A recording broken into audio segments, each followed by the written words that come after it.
When I started my first year of college, I still had a bad case of senioritis, largely affecting my work outside of class. One time I had this science exam. It involved identifying about 15 or 20 minerals from a list of about 25. I was doing every other homework assignment I had so that I could avoid having to study for that exam. Everyone has had such a situation.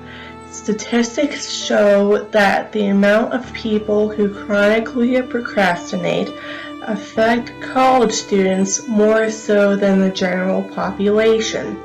In order to help you better understand this effect, I will be discussing why and how you procrastinate, along with preventative techniques.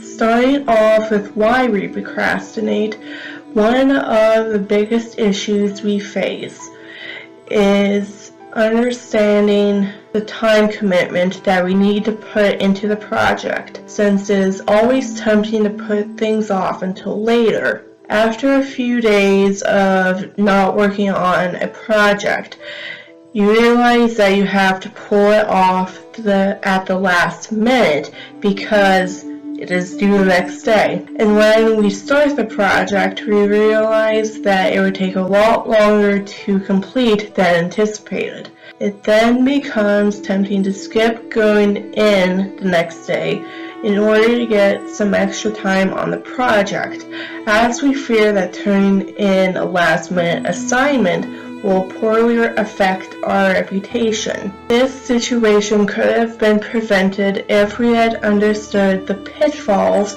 that usually lead to procrastination.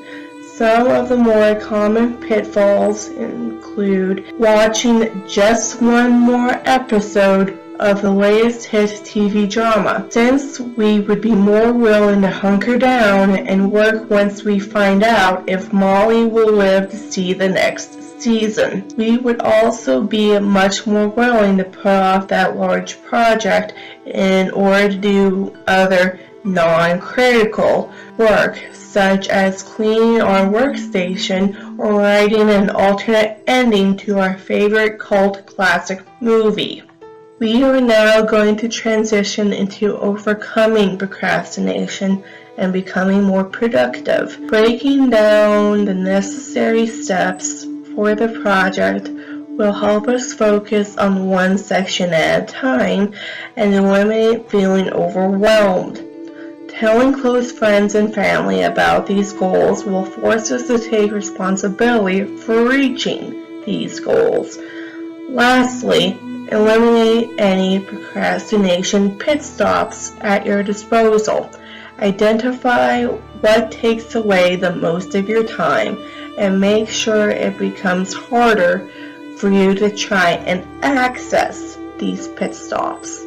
And now that we have looked at preventative methods regarding overcoming procrastination and improving productivity, we now know how and why people tend to procrastinate.